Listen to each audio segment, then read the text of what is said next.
GM. Hello guys, I'm Savio from the Aztec team, working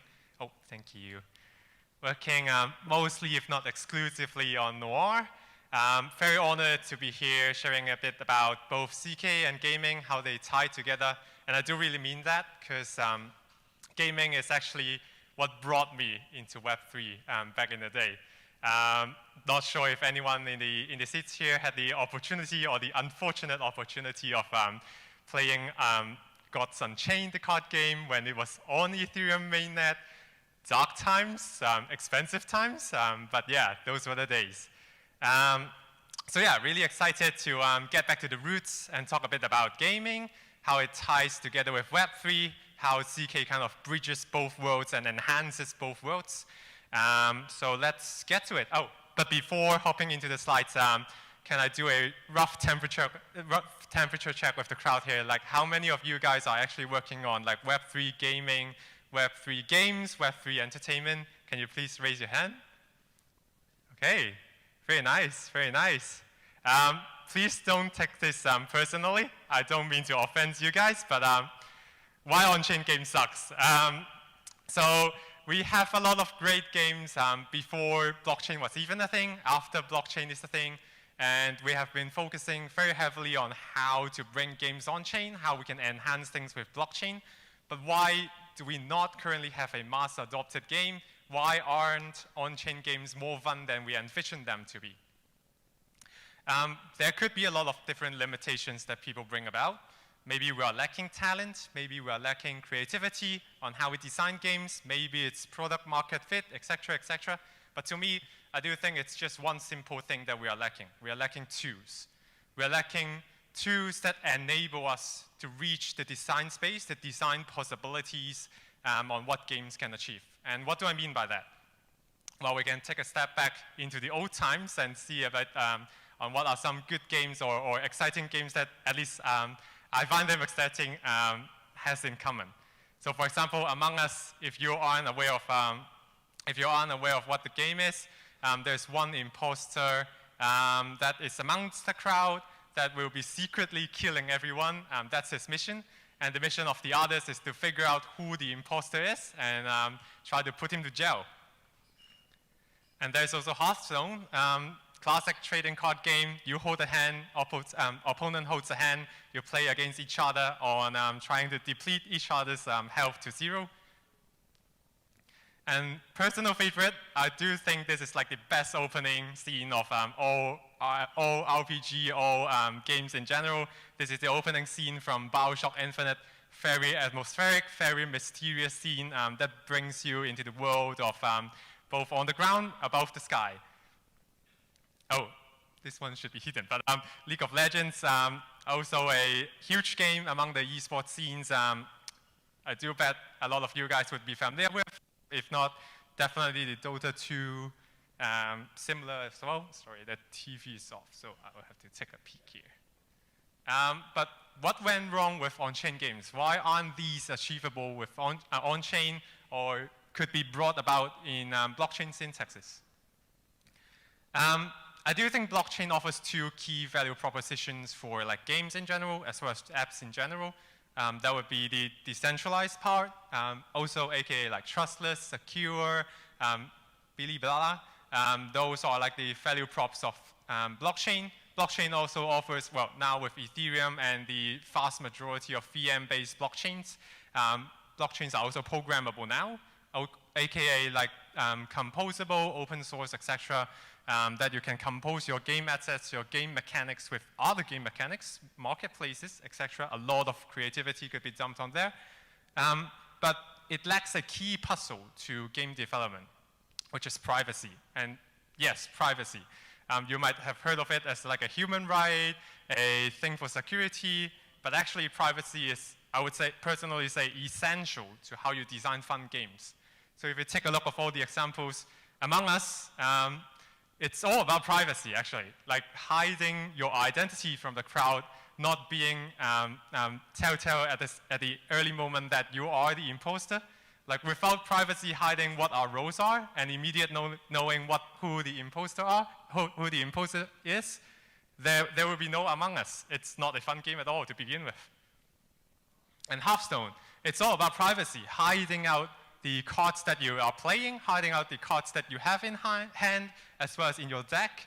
Without privacy, you are basically playing with an open hand. Hence, you can always analyze your opponent's strategy. It's nothing fun to play with. And BioShock Infinite, it's all about privacy. The fork there has been hiding things out behind the scene, and spoiler alert, you do not want to reveal what's behind the fork if you have played the game. But yeah, the starting scene is about how we return back to that scene, but knowing more information. Without privacy, you're playing in the bright. It's not a fun game at all to start with. Oh, LOL as well. Privacy is all about like hiding your opponent's strategy, your opponent's location. Without privacy, you'll be seeing everything. You know where people are, you know how to react. There's no strategy at play. I do believe, yeah, there are games that doesn't require privacy and could be achieved today. So for example, we can play chess fully openly. We can play tic-tac-toe fully openly. We can play Monopoly even fully openly. We don't necessarily have to hide things to achieve fun, to achieve excitement, to achieve interest. But there are a lot more games that are possible when we do factor in the value of privacy, when we do factor in the value of hiding information, abstracting information from players, from the people that are involved, Among Us, Hearthstone, etc., etc. Portal 2, that's one of my favorites as well. So how do we actually solve this problem? To bring things into the private world on blockchains, one key technology that was unlocked like a few years ago and gradually gaining momentum is zero-knowledge proofs. And what do we mean by zero-knowledge proofs? It's often defined by proving correctness without revealing inputs. And the important part is without revealing inputs, without revealing the information that you want to hide from others. That way, you can achieve privacy, you can achieve hidden information, hence advanced game mechanics. A simple example, just to make sure we can get familiarized with what CK could play into the crowd. So when you are, say, holding a poker hand on chain without CK, the way that you check your hand is correct or your hand is valid is to always review the entirety of your hand on chain, in Solidity, in Cairo, on whatever public blockchain there is today. And that's how you cross-check, for example, oh, I do actually am holding like 1, 2, 3, 4, 5 instead of 5, 6, 7, 8, 9 that I'm claiming to hold. So the workflow would be you are encrypting your cards to hide their values, but then you would have to decrypt your cards to actually check those values, which doesn't really make sense if you think about it. If I'm playing a game, I'm holding a hand, why would I decrypt my hand to prove that I'm playing correctly? That would be revealing my whole hand, so there's no hand to begin with. But then with zero-knowledge proofs, oh, the animation is working, but imagine we don't now need the middle part. There's no more revealing hands anymore, but instead you just run your checks in CK language, in one CK language of your choice, and the CK proof magically, cryptographically checks that your hand is actually valid, like I'm holding 1, 2, 3, 4, 5, without revealing they are actually 1, 2, 3, 4, 5. That's the magic of CK. It's hard to imagine, so maybe we can hop into a 101 CK pipeline as well to make things, hopefully anchor things more on how CK works. So the CK workflow always starts with a prover and kind of ends on a verifier. That's two key entities in a CK workflow. For a gaming context, prover and verifier could be the back and forth between like two players. I could be proving my hand and verifying my hand with you on one round, and the other round would be you proving your hand and verifying my hand on my end. So it's more a back and forth process, but the workflow starts with coding your game logics or gaming checks in a CK language, say Noir, for example, and then you execute the code just like running any general programs that you're familiar with. But the interesting part of CK is you don't necessarily just execute your game, but also prove that you have executed your game correctly. And that proving process would generate a cryptographic proof. It's a string of bytes that is non-human readable, but machine readable. And cryptographically readable, which when you hand it to the verifier, it will verify that your proof is valid in the cryptographic sense without revealing what you have executed or without revealing what your inputs were for your execution. And then the verifier would simply return a true or false, like was your proof valid, was your proof not, and yeah, check or cross. And the fun part of this CK pipeline is we get to choose like who plays the prover and who plays the verifier. So if it's a, say, if it's a, say, on-chain game, the prover could be, say, your local client, your mobile phone, your mobile laptop, while the verifier could actually be the smart contract on EVM, on whatever chain of your choice. And you can be proving your gameplay locally and verifying the result or verifying the end goal of that game on-chain and achieve certain on-chain logics that you might be achieving, say distributing rewards, say putting you on an on-chain leaderboard, etc., etc. But then we can also play like full hammers with CK, where we can do like what we call recursion and throw things between like different parties.